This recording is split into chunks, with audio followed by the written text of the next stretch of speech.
The following character, le, we gave a keyword of a change. And I gotta tell you, this is one of my favorite characters because it's an example of how Chinese gets to the point really quickly and can indicate so much in such a small amount of mouth sounds sometimes, or just a small amount of characters on the page. Now, how does it do that? Well, I'll give you an example. So suppose that I said to you about a girl I've kind of, fancied. And I said, 我喜欢她了. 我喜欢她了. And I throw that l at the end, which just means I like her. But then you have the l. Well, what is that indicating at the end of the sentence? It's indicating that I like her now.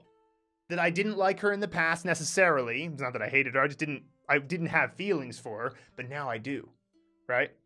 我爱上她了 would mean I fell in love with that person, right? And the l at the end indicates to the person you're speaking to that a change has occurred. This wasn't the case before, and now it is. And it's just so cool how quickly you can do that in Chinese. Now, the reason why we're focusing on this is because foreigners tend to think that this character means past tense, but it doesn't necessarily. You could be speculating about the future. You could say like, 我快要吃饭了. Simple sentence, I'm about to eat.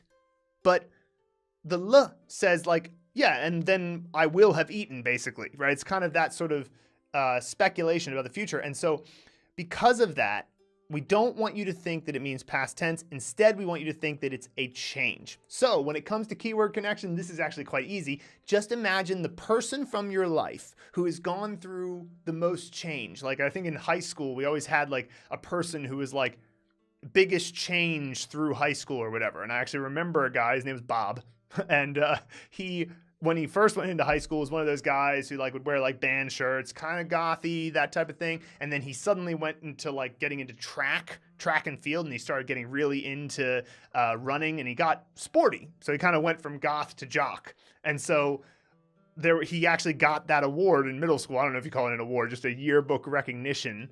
That he was the most changed through middle school. And it's like, okay, yeah, fair enough. So I can imagine Bob in my scene as representative of that particular change. So with that keyword connection in mind, let's bring in the actor, set, and props. All right, so for this one, we're going to do our scene, actor, set, and props. We're going to do it all together because this is a really simple character. And to be honest, you're going to see it so much top down that I don't think it's going to be too much of an issue for it. But I thought it's kind of a funny scene. So like, imagine you're on the roof of your E set. And why you're on the roof? Because this is the fifth tone. This doesn't happen very much, but you get the idea. Just imagine yourself on the roof. If the roof doesn't work for you for whatever reason, you can't imagine yourself there, pick some other room that isn't being used in this set. Maybe the basement, it's a possibility, but wherever it is.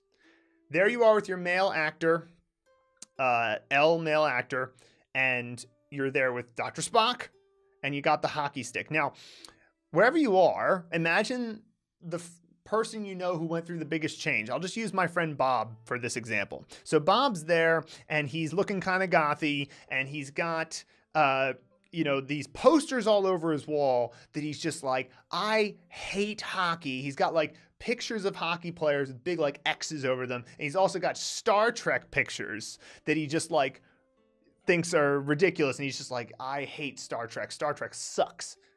And then in walks your male L actor who's like really into hockey, and Dr. Spock.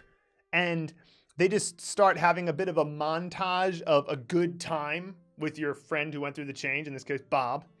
And Bob slowly starts to take down his posters of hating Star Trek and hating the hockey players. And actually, he starts to love it. And he starts to really have a real change of heart towards hockey and Dr. Spock. And the details of how they interact in that montage, let your brain naturally fill in. Like maybe your L male actor is showing the details of the hockey stick and showing how cool it is. And then maybe Dr. Spock is just showing his incredible logic. And your friend who went through the change is really finding it to be interesting. So whatever it is in the details, that's the main thrust of the scene. So let's go on to our key points. From a special effects standpoint, the key point I'd like to bring forward is the montage, which is what we used in this scene.